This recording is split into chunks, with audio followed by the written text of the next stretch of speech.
네, 안녕하세요. 트레이더 백두산입니다. 오늘은 또 재밌는 걸 갖고 왔습니다. 바로 피보나치 수열을 이용한 지지 저항대를 그려보는 겁니다. 이거를 이용해서 주식에서 어떻게 활용하는지, 주식뿐만 아니고 이제 코인에서도 활용할 수 있거든요. 근데 이것과 또 엘리어트 파동은 어떤 관계가 있는지 한번 알아보는 시간 갖도록 하겠습니다. 오랜만에 PPT를 가져왔습니다.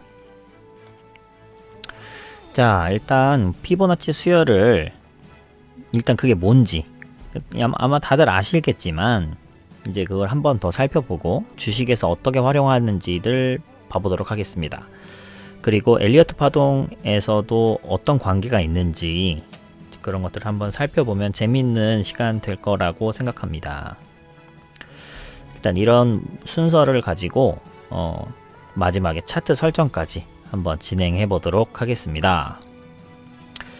이제 피보나치 수열이 뭐냐면 여기 피보나치 하고 이제 디자인 하니까 뭐 이런 게 자동으로 막 검색되더라고요. 그러니까 막 자기 유사성을 가지고 막 이렇게 나오는 어떤 특정한 식 하나로 뭐 이런 걸 만들어 버릴 수 있는 만델브로트라든가 프랙탈이라든가 뭐 이런 것들도 다 이제 피보나치 수열과 같이 같은 원리로 작용을 하는 겁니다. 그래서 그런 것들을 이제 한번 재밌게 한번 봐보도록 할게요. 자, 이런 사각형들이 있습니다. 근데 여기서 어떤 직사각형이 가장 마음에 드세요? 한번 그냥 뭐 정답은 없습니다. 정답은 없고 여러분이 어떤 거를 선택한다고 하더라도 제가 뭐 여러분이 뭐를 선택했는지는 몰라요. 그쵸? 근데 일단 한번 생각해 보세요. 1, 2, 3, 4, 5, 6, 7번 중에 어떤 직사각형이 가장 마음에 드시나요? 자, 그럼 한번 다음 슬라이드를 봐볼게요. 이 3번이랑 7번 둘 중에 하나를 선택하신 분들이 대부분일 거예요. 그래서 뭐 아닌 분, 나는 1번 선택했는데 뭐 그럴 수도 있습니다. 근데 이제 요 비율이 황금 비율로 만들어진 직사각형이라서 이 3번이나 7번에 대한 그 선택하는 사람들이 압도적으로 많았다고 합니다. 독일에서 이제 실험을 해본 겁니다. 그래서 절반이 넘는 35%가 3번, 20%가 7번을 선택했다고 합니다. 그런데 그러면 이 황금비가 뭐냐? 이제 피보나치 수열, 이제 여러분 수학 시간에 고등학교 때 다 배우셨겠지만 이제 1, 1 이렇게 있고 요 두 개를 더해서 2가 나오고 요 두 개를 더해서 3이 나오고 요 두 개를 더해서 5가 나오고 요 두 개를 더해서 8이 나오고 이런 식으로 그 수식으로 따지자면 이게 n 그 다음에 n 플러스 1 이렇게 되는 거를 두 개를 다 더한 거가 이제 그 다음 수열이 되는 이런 식으로 쭉 연결되는 이런 수열을 피보나치 수열이라고 하는 거예요. 그래서 이걸 이용해서 피라미드로 1, 1, 1, 1, 1, 1 이런 식으로 나누고 여기 1, 1 사이에서 2 나오고 뭐 이런 식으로 해서 그 피보나치 피라미드도 그려봤었던 기억이 나실 겁니다. 그런데 이거를 여기서 황금비를 어떻게 찾아내냐면 요 앞에 거 나누기 뒤에 걸 하는 거예요. 그러니까 뒤에 거 나누기 앞에 거죠. 뒤에 거 나누기 앞에 거, 뒤에 거 나누기 앞에 거 이런 식으로 쭉쭉쭉쭉 해보면 1 나누기 1 이건 1이죠. 이거 한번 계산을 해볼까요? 계산기로. 네. 이것도 자 1 나누기 1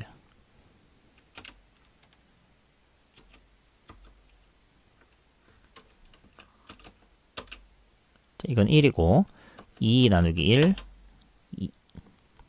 2고 3 나누기 2 1.5 5 나누기 3 1.6666667 8 나누기 5 1.6 13 나누기 8 1.625 21 나누기 13 1.61538 34 나누기 21 1.619 점점점점 이걸 왜 자꾸 계속 하냐면 이게 어떤 숫자에 수렴하는지를 보여드리려고 하는 거예요. 그래서 일단 89 나누기 55까지만 해볼게요. 89 나누기 55 이렇게 하고 나면 1.6181818에서 이 1.618이라는 요 숫자가 황금비입니다. 요 숫자가 1.618.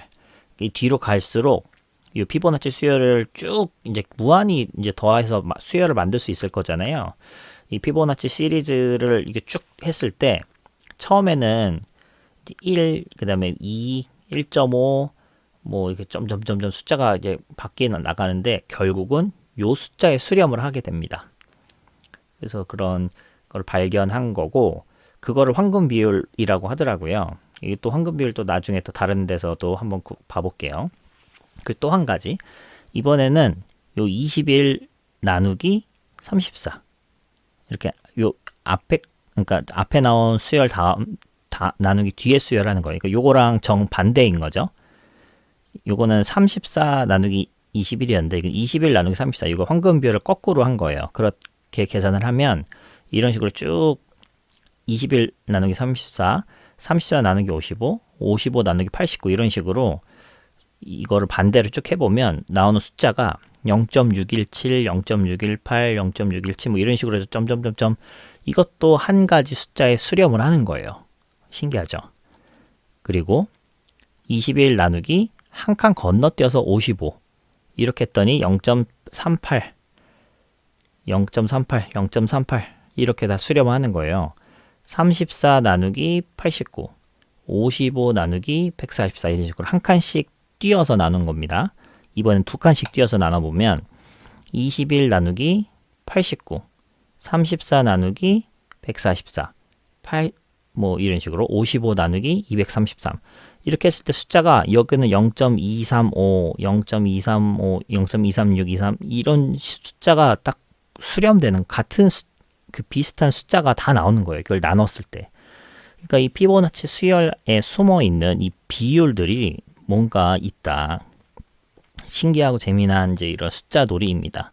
수학자들이 이런 거 좋아합니다. 여러분 수학을 얼마나 좋아하는지 이게 지루하면은 수학을 싫어하시는 거고 재미있으시면 이제 저처럼 이제 수학을 좀 좋아하시는 분일 겁니다. 자, 그러면 이거는 어떤 링크인데요. 자연 안에서 찾은 황금 디자인. 그거 보기 전에 요 링크도 봐볼게요. 요거는 반지름이 1인 거를 이렇게 그린 거예요. 그리고 나서 요 반지름이 1인 거를 더했고, 요게 이제 반지름이 2가 된 거를 이렇게 그렸고, 그럼 여기 1, 2 더해서 반지름이 3인 걸 그렸고, 그다음에 여기 3 더하기 2에서 반지름이 5인 걸 그렸고, 5 더하기 3에서 반지름이 8인 걸 이렇게 그렸고, 그러면은 여기 8 더하기 5에서 반지름이 13인 걸 이렇게 그리면 이런 식의 그 나선형이 쭉 그려지는 거예요. 그게 이제 이런 자연에서 발견되는 그런 동물들의 패턴과도 같다는 거죠. 이런 게 수식 하나로 이런 동물들이나 식물들의 이런 패턴들이 정의된다는 게 너무 신기하죠. 근데 어떤 딱 그 설계도가 있다는 거죠. 이런 게 만들어지기까지. 그래서 이런 거 황금 나선이라고 합니다. 이건 골든 스파이럴. 그 다음에 이것도 비율이 아까 1대 1.618 요 비율이 딱 맞아서 요 다비드 상도 엄청 안정적으로 보인다는 거죠. 그 다음에 모나리자도 여기서는 지금 그림이 빠졌는데 이게 사각형 이거 딱딱딱딱 그려봤을 때 황금 비율이 딱딱 맞는 그 비율에 맞게 그림을 그렸다고 하더라고요. 그래서 건물에서도 이제 1.618 대 요 1, 요게 파르테논 신전일 요런 식으로 아까 1대 1.618 요게 아까 전 맨 처음에 여러분이 선택하셨던 그 35%의 사람들이 선택했던 그 직사각형의 황금 비율입니다. 그리고 요 피라미드의 요 걸 봤을 때도 1.618의 비율이 정확히 그려진다고 합니다. 그래서 이제 되게 아름답게 보이고 안정적으로 보인다는 거죠.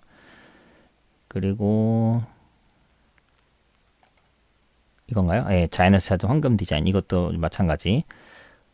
여기 사각형 여기 나왔네요. 파르테논 신전의 황금 비율.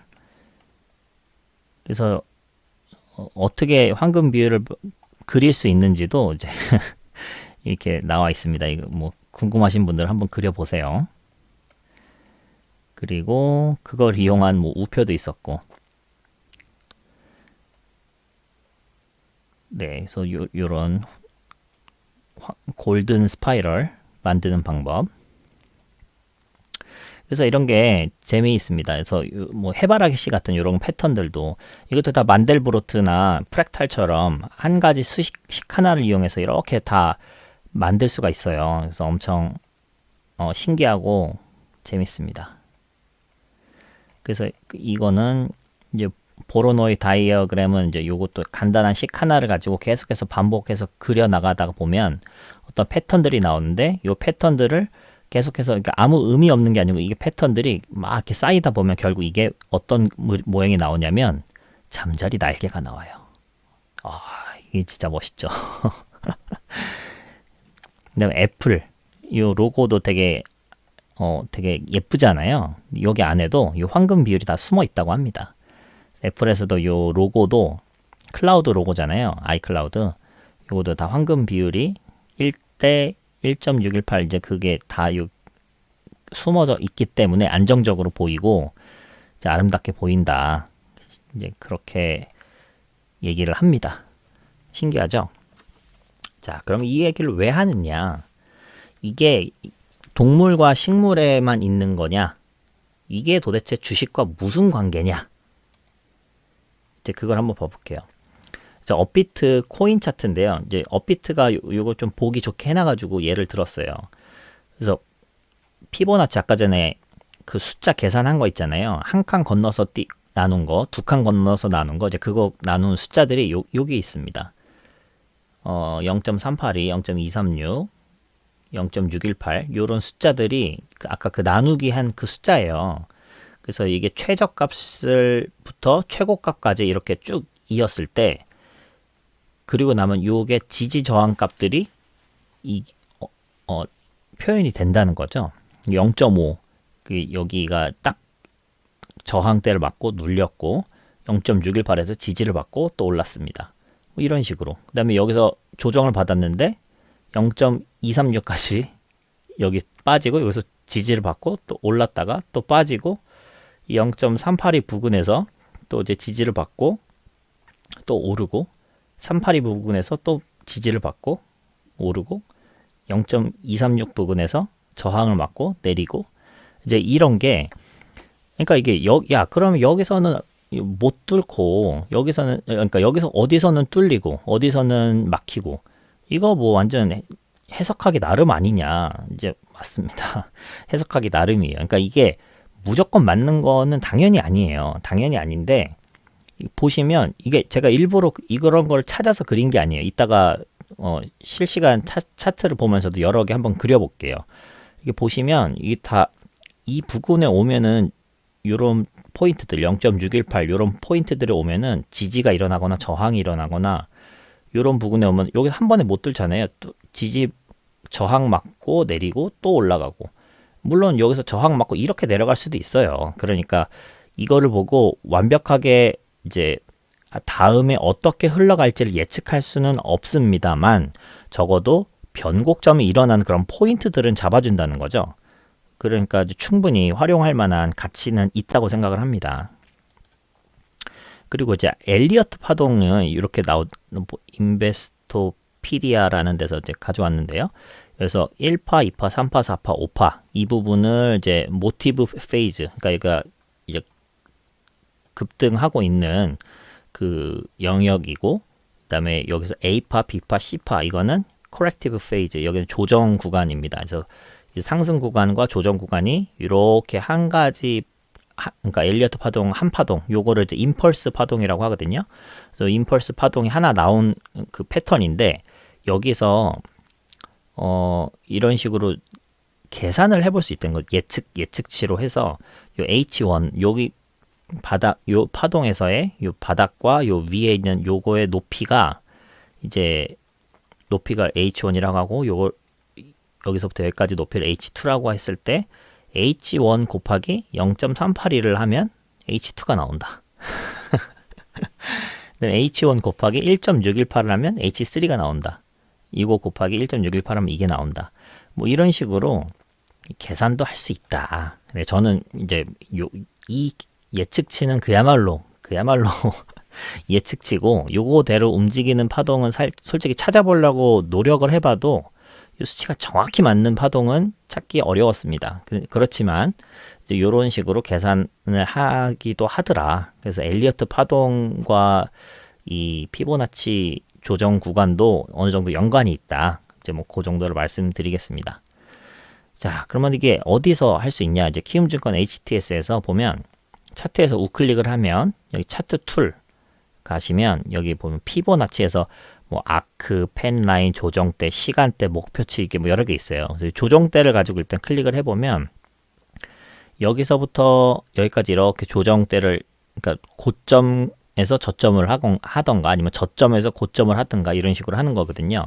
그럼 요 라인들이 이렇게 그어지는 거예요. 삼성전자를 예를 들었는데 이게 자동으로 쫙 그어집니다. 아까 그 비율대로 0.818, 뭐 382, 뭐 1.618 뭐 이제 그런 숫자들을 가지고 비율을 가지고 쫙 그어지는 건데 여기 보시면 이게 쭉 조정되고 나서 여기서 또 반등이 나오면 그때부터 이제 저점이 그어지는 거니까 요 구간에서는 활용을 못 하고 요 파동이 끝나고 난 다음부터 활용을 할 수 있는 거예요.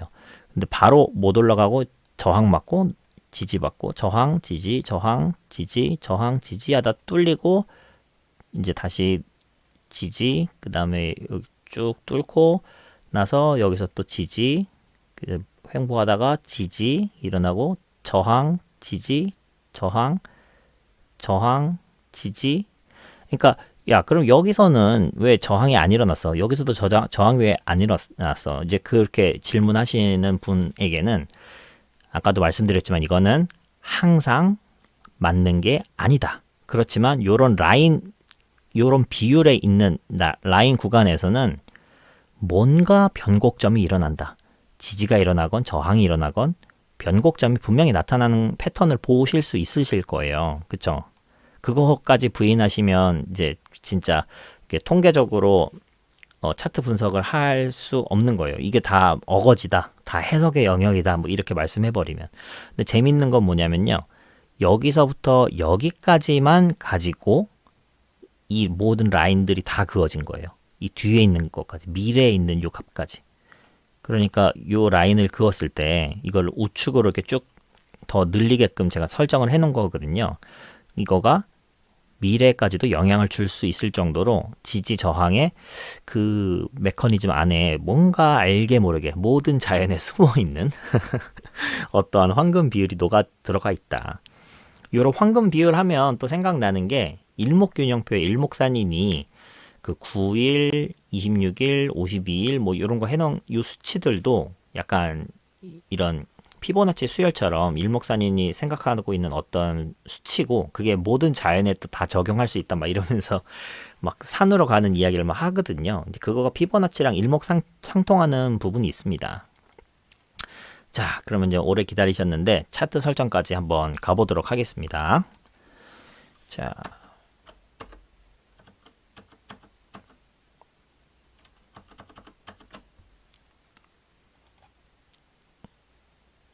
일단 업비트를 가지고 한번 해봤어요. 여기 이더리움으로 일단 이거 지우고 다시 그거 볼게요. 여기 보시면 피보나치 되돌림에서 아까 전에 이 저점과 고점을 이렇게 이어보면 그 있고 나서 오른쪽으로 그냥 쭉 늘려볼게요. 이렇게. 그러면 이 부분에서 이제 지지받고 저항, 지지, 저항, 지지, 저항, 지지, 저항, 지지 이렇게 움직이는 패턴들을 볼 수 있어요. 이걸 뚫고 나면 이제 또 새로운 파동이 시작하는 거죠. 새로운 파동이 시작하고 나면 요거를 이렇게 또 그려봐야겠죠. 요 시점에서 내가 그렸다 생각을 하면 이걸 이렇게 옆으로 그을 수 있겠죠. 이 부분은 아직 오지 않은 미래라고 생각을 했을 때 그러면 아까 전에 이걸 뚫었을 때 여기서 뚫었잖아요. 여기서부터 이제 이거를 다시 그리는 겁니다. 그렇게 하면 여기까지 오고 딱 눌릴 때, 아, 이제 여기 파동이 또 하나 그려졌다. 그래서 딱 그림을 그려보면 이 부분에서 지지가 나오지 않을까? 아니면 여기까지 강하면 여기까지도 눌릴 수 있지 않을까? 그 0.382, 요거가 되게 중요한 숫자입니다. 0.38이랑 0.618, 이 두 개가 제일 아마 강력한 수치인 것 같아요.